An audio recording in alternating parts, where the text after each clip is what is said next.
The air crackles with malevolent energy, a symphony of suffering that tears through the grand throne room.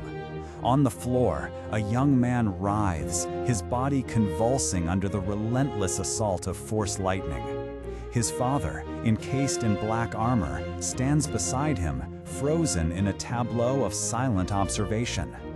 This is the culmination of a galaxy-spanning saga, a moment where the lines between light and dark, good and evil are drawn with the stark clarity of life and death. For decades, Darth Vader has been an instrument of tyranny, a creature of shadow whose very breath promised destruction. He is more machine than man, a cybernetic shell housing a broken spirit. But in this precise instant, as the Emperor Palpatine unleashes his full horrific power upon Luke Skywalker, something shifts within the armored Colossus. The mechanical whir of Vader's respirator seems to falter, perhaps only in our minds, as we witness the slow, agonizing torture of his own son. Luke, with his last gasp, whispers a plea not for help, but for his father. A final, desperate invocation of love. A fragile thread connecting a son to the monster he believes can still be saved. And in that whisper, in that act of unconditional love, the monster begins to crack.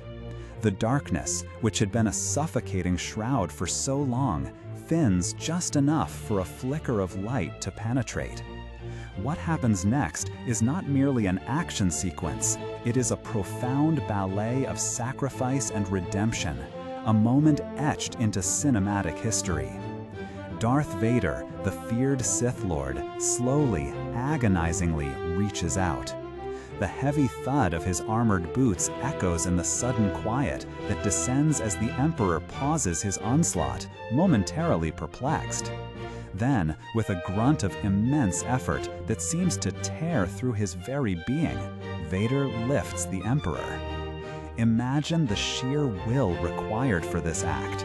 For over 2 decades, Palpatine has been his master, his manipulator, the dark architect of his pain and his power. To defy him, to lay hands on him, is to shatter a lifetime of conditioning, to overcome an indoctrination so complete it became part of his very identity.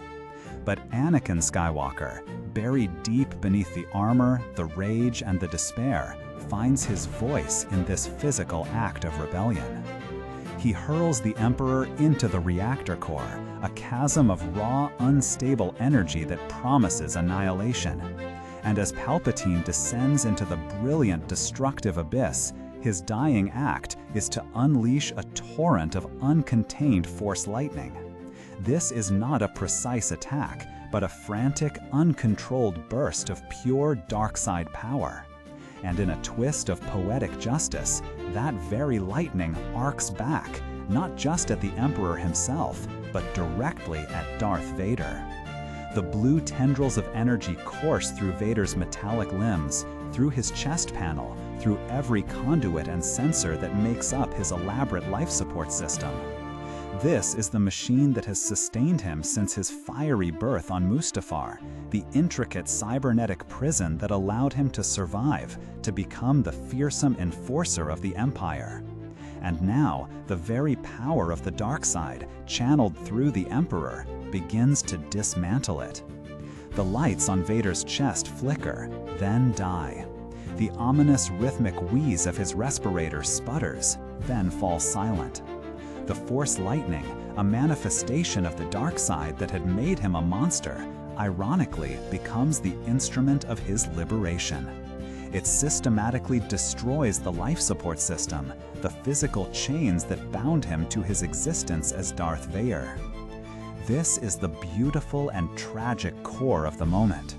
To save his son, Darth Vader had to destroy the machine. He had to allow the cybernetic prison, which had kept Anakin Skywalker alive in a twisted parody of life, to finally be obliterated. In doing so, he chose death, but it was a death of his own choosing, a hero's death. The machine, which had been his curse and his power, was utterly undone in the act of pure, selfless love.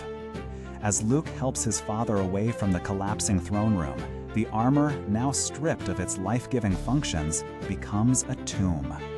Vader asks Luke to remove his mask, a request heavy with unspoken meaning. For the first time in over 20 years, Anakin Skywalker looks upon his son with his own eyes. His face is pale, scarred, and ravaged, but there is a profound peace in his gaze. "Just for once, let me look on you with my own eyes," he says, his voice raspy, no longer amplified by machinery. These are the words of a dying father, not a conquering Sith Lord.